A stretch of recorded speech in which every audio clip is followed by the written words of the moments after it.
Good morning guys, nandito tayo ngayon sa Calamba, Laguna. Kasama ko ang aking may bahay na si Sis Mercy. At shoutout nga pala kay Brad Eugene at kay Sis Grace na kasama namin sa araw na ito.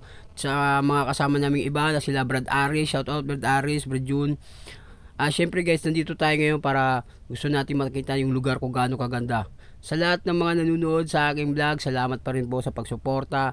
Sana lagi tayong gabayan sa atin sa paglalakbay saan matayong punta. Alright. So na yun na nga guys, pupunta na kami sa resort. Lalakad na kami pababa dyan. Siyempre yung mga kasama may kanya-kanyang bitbit. Ako din naman may bitbit ako, yung alam nyo yung cellphone ko. Ayan, shoutout sa amin sa likod ko. Itong lugar na to guys, medyo tago talaga to guys. Para masasabi mong bagong renovate o bagong develop lang tong lugar na to. At katunayan bago lang to, ito nga konti pa lang naglalagay masyado ng sticker. Hindi katulad ibang resort, puno ng sticker yung lugar, no? Ito guys, simple lang po talaga yung lugar nila, yung tipong pangmasa lang po talaga, no? Kita natin yung mga cottage nila, parang yun nga, wala man lang, kumbaga di katulad sa iba na may mga kwarto, may mga kama, aircon, electric fan, may mga sounds. Dito wala pong ganun. Bagong renovate, syempre lalagay sa Sis Grace, tuwang-tuwa siya sa pagdating niya rito. Syempre dahil nakasama niya yung best friend niya na si Sis Mercy. Yan. Syempre, scout na natin yung lugar kaagad para mabilis tayo guys, no? Kita natin yung lugar guys, napakatahimik dito guys. Kita yung tubig guys, sobrang linaw nyo guys. Halos hindi nagbabago yan kasi running water po yan guys eh. Parang dire-diretso siya papunta pa doon sa dulo. Yan, naligo na agad si Eugene dahil nagmadali na maligo. Excited masyado maligo. Pag lumusong po kayo dyan guys sa tubig, sobrang mainit po talaga siya.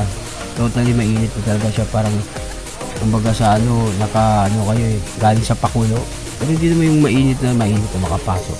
Yung sakto lang yung tipong parang hinaluan nyo na malamig onti yung pinainitan yung tubig pag naliligo kayo. Siyempre naglangoy-langoy na rin tayo dyan. Siyempre shoutout kay Jordan. Yan, live na siya, langoy-langoy na din siya. So gusto niya rin yan sumama sa mga team sweetness. Kaso hindi pa sila legit, okay? Siyempre dyan guys, kumakain na kami. Dahil siyempre, ang pagkain namin na hinanda nila, Sis Jo, yung asawa niya, ito na si Mrs. guys, nag-uusog na rin. So, excited dyan, no? Oh, diba? Kita mo, may tumalon sa gilid guys. Pagligo niya guys, ang gwapo guys. So, sabi niya, po, sino itong gwapo na to? Ay, ako lang pala yan guys, no? Yun, siyempre guys, yung time na yan, syempre bonding time kami ng misis ko, kasama yung mga kaibigan ko. Lagi nyo tatandaan nyo guys, pag kasama nyo yung asawa nyo, ano nyo yung oras nyo sa kanila. Atensyon, syempre yung effort na pagpapakita nyo sa kanya, kung gaano siya kahalaga sa'yo. Kumbaga, para sa mga bagay nito, mapasaya mo man lang siya. Kahit sa malit na parang guys, lagi nyo tatandaan nyo. Pagkasama natin yung mga partner natin sa buhay. So, change topic dito tayo sa may lumalangoy na akala mo talaga swimmer ng Philippines Olympics to. Sino ba tong tao na to at bakit ang galing niya lumangoy-langoy na. Pero takot sa dagat yan guys, gusto niya ilog lang kasi mababaw lang daw. Shout out kisses guys, o diba? Tuwa siya sa pinaggagawa niya.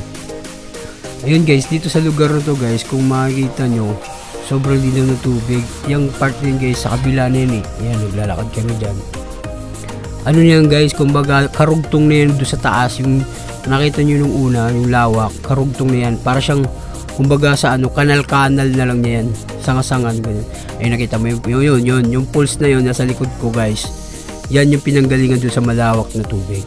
Syempre, ito si Brad Eugene, walang pigil-pigil sa pangungulit sa akin yan. Videohan ko raw siya bang nag-monkey siya dyan. Tuwan-tuwa tuloy si Sis Jo. Shout out Sis Jo, sarap ng adobo mo. Yun, syempre guys, pag dapat kasama nyo yung mga kaibigan nyo, lalo nyo yung mga mahal nyo sa buhay, sulit nyo na guys. Dapat pag enjoy lang.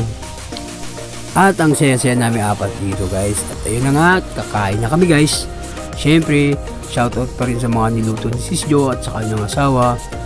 Tsaka, syempre guys, kailangan natin sa buhay yun, mag-unwind minsan. Syempre kasi kanya-kanya tayong mga pinagdadaanan sa bawat araw sa pamumuhay. Lalo na sa ating mga pamilya. Meron nga ako naitanong ditong isa. Sabi nga niya sa akin kasi gusto ko mag-unwind kasi medyo toxic na, marami na akong naiisip ng problema. Puro problema sa anak, etc. Yun na nga guys, kaya kailangan ng minsan magbabanding kayo magkakaibigan, magkakakilala, pamilya o lalo nang mahal mo sa buhay, no? Yung guys, lagi natin tatandaan, kahit hindi mo man yung kadugo o kapatid sa basta kayo magkakasama ay nagkakaintindihan at masaya kayo. Yun ang pinaka-the best sa lahat. Ang nagbibigayan at nagmamahalan. Lagi mo tatandaan, walang problema na hindi masolusyonan. Lalo na kung may mga kasama kang tunay at tapat na kaibigan. Alright, see you in the next vlog. Salamat po sa Diyos.